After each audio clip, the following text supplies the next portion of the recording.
ನಮಸ್ಕಾರ, ನೀವು ನೋಡ್ತಾ ಇದ್ದೀರಾ ಶ್ರೀ ಮಾರಿಕಾಂಬಾ ಡಿಜಿಟಲ್ ಟಿವಿ. ನಾನು ಸೃಷ್ಟಿ ನಾಯ್ಕ್. ಕರ್ನಾಟಕದ ತಿರುಪತಿ ಎಂದೇ ಪ್ರಸಿದ್ಧಿ ಪಡೆದಿರುವ ಶಿರಸಿ ತಾಲೂಕಿನ ಶ್ರೀ ಕ್ಷೇತ್ರ ಮಂಜುಗುಣಿಯಲ್ಲಿ ಶ್ರೀ ವೆಂಕಟರಮಣ ದೇವರ ವಾರ್ಷಿಕ ಮಹಾರಥೋತ್ಸವವು ಏಪ್ರಿಲ್ 2ರಂದು ಅದ್ದೂರಿಯಾಗಿ ನಡೆಯಲಿದೆ. ತಿರುಮಲ ಯೋಗಿಗಳಿಂದ ಸ್ಥಾಪಿತವಾದ ಈ ಕ್ಷೇತ್ರದಲ್ಲಿ ಪರಂಪರಾಗತ ವಿಧಿವಿಧಾನಗಳೊಂದಿಗೆ ಉತ್ಸವ ಜರುಗಲಿದೆ. ಮಹಾರಥೋತ್ಸವದ ಸಂಪೂರ್ಣ ಮಾಹಿತಿ ಇಲ್ಲಿದೆ. ಕರ್ನಾಟಕದ ತಿರುಪತಿ ಶ್ರೀ ಕ್ಷೇತ್ರ ಮಂಜುಗುಣಿ ಶ್ರೀ ವೆಂಕಟರಮಣ ದೇವಸ್ಥಾನದಲ್ಲಿ ವಾರ್ಷಿಕ ಮಹಾರಥೋತ್ಸವದ ಸಂಭ್ರಮ ಮನೆ ಮಾಡಿದೆ.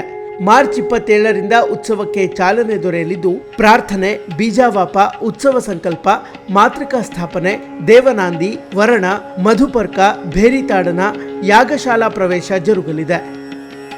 ಮಾರ್ಚ್ 28ರಂದು ಧ್ವಜಪೂಜಾ, ಧ್ವಜಾರೋಹಣ, ಕ್ಷೇತ್ರ ಪ್ರಾಕಾರ ಬಲಿ, ರತ್ನ ಮಂಟಪೋತ್ಸವ ನಡೆಯಲಿದೆ. ಮಾರ್ಚ್ 29ರಂದು ಸೂರ್ಯಪ್ರಭಾ ಉತ್ಸವ, ಗಜಯಂತ್ರೋತ್ಸವ, ಮಾರ್ಚ್ 30ರಂದು ಸಿಂಹಯಂತ್ರೋತ್ಸವ, ಮಾರ್ಚ್ 31ರಂದು ಶೇಷಯಂತ್ರೋತ್ಸವ ಜರುಗಲಿದೆ.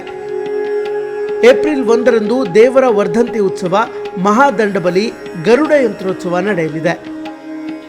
ಉತ್ಸವದ ಪ್ರಮುಖ ಆಕರ್ಷಣೆಯಾದ ಶ್ರೀಮನ್ ಮಹಾರಥೋತ್ಸವವು ಏಪ್ರಿಲ್ 2ರಂದು ಗುರುವಾರ ಅದ್ದೂರಿಯಾಗಿ ನೆರವೇರಲಿದೆ. ಅಂದು ಬೆಳಗ್ಗೆ 7 ಗಂಟೆಯಿಂದ ರಥಾರೋಹಣ, 8 ಗಂಟೆಗೆ ರಥ ಎಳೆಯುವುದು, ನಂತರ 9 ಗಂಟೆಯಿಂದ ರಥ ದರ್ಶನ ಪ್ರಾರಂಭವಾಗಲಿದೆ. ರಾತ್ರಿ 12 ಗಂಟೆಯವರೆಗೆ ಭಕ್ತರಿಗೆ ದೇವರ ದರ್ಶನ ಹಾಗೂ ಹಣ್ಣುಕಾಯಿ ಸೇವೆ ಸಲ್ಲಿಸಲು ಅವಕಾಶ ಕಲ್ಪಿಸಲಾಗಿದೆ. ಏಪ್ರಿಲ್ 3ರ ಶುಕ್ರವಾರ ಅವಭೃತ ಸ್ನಾನ ಹಾಗೂ ಧ್ವಜಾವರೋಹಣದೊಂದಿಗೆ ಉತ್ಸವ ಸಂಪನ್ನಗೊಳ್ಳಲಿದೆ. ಏಪ್ರಿಲ್ 17ರಂದು ಸಂಪ್ರೋಕ್ಷಣ ಕಾರ್ಯಕ್ರಮ ಜರುಗಲಿದೆ.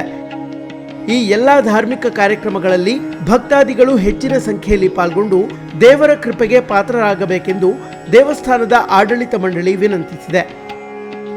ರಥಸ್ಥನಾದ ವೆಂಕಟರಮಣನ ದರ್ಶನ ಪಡೆಯುವುದರಿಂದ ಅಮೋಘ ಫಲ ಸಿಗುತ್ತದೆ ಎಂದು ಪ್ರಧಾನ ಅರ್ಚಕ ವೇದಮೂರ್ತಿ ಶ್ರೀನಿವಾಸ್ ಭಟ್ ತಿಳಿಸಿದ್ದಾರೆ.